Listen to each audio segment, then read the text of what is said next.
Okay, here we have the Timbuk2 Element Sleeve. It is for both the Kindle Fire and the Kindle keyboard.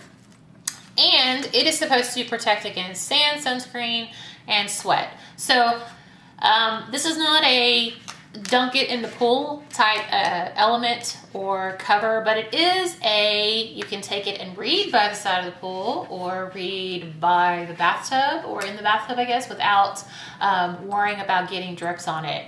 A couple things. It's got plastic front, which we guess we can really expect for a water resistant cover. The back is, what is this? Like a backpack type canvas. You have Velcro that's going to actually keep your Kindle device secured inside.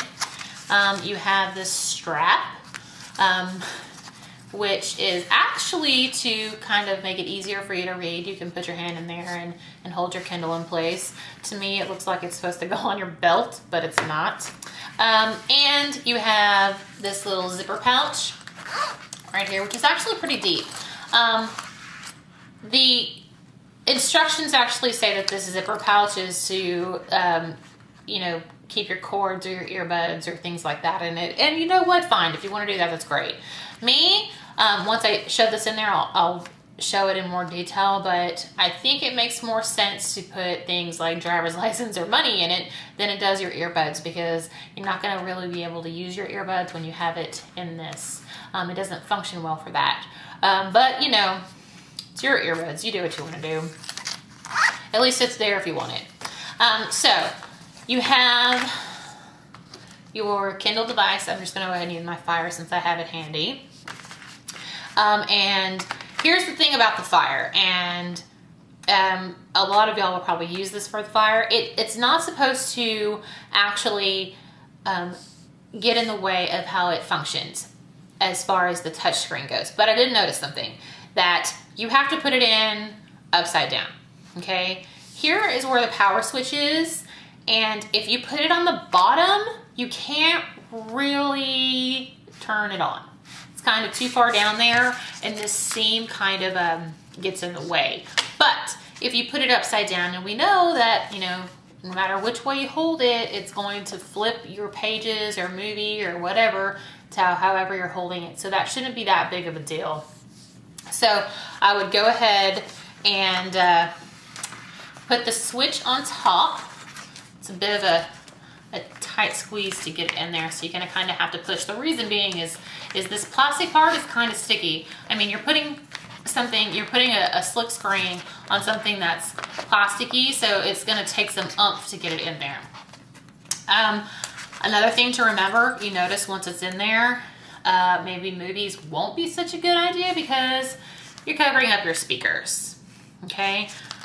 But at the same time, you have your headphone jack right here. So if you try to want to work that out, then more power to you, watch a movie. Here's the problem though. See, because when you flip it over to make it where it's water resistant, it bends all the way to the edge, which means unless you have a flat ear jack that comes on, say, like Beats or something, then the chances of that working is pretty much nixed. Here, I'll show you.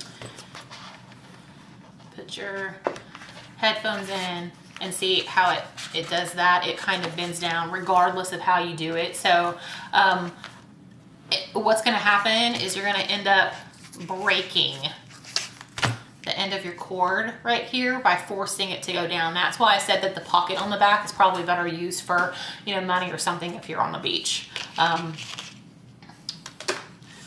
But, like I said, if you have something like the Beats headphones, their jacks are like flat and they'll actually lay down, and then maybe you can snake the cord out this way. So that's entirely up to you. But anyway, you fold this down, and you can push your button right there. Obviously it's upside down because we had to put it in upside down. The function is still working, so that's not a problem. You can still navigate between your screens. Some of these authors are going to be really happy to see their book right on top. It kind of actually cuts down on the glare a little bit You can't really I have these crazy lights next to me, so that's kind of reflecting it. But in the sun, where you're gonna be reading it, this plastic actually kind of helps break down some of the light. And so now, flip it back over because they have this at the top. This, like I said, is supposed to be sand, sunscreen, and sweat, and splash protectant. And since I'm a daring person, I've decided to splash it.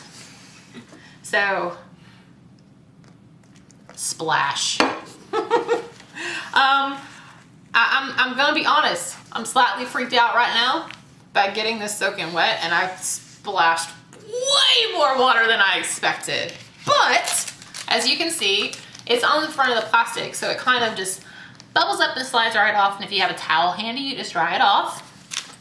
And then, when you pop it back out, it's just fine. No water got in here, no water got on the edges, and your Kindle is safe.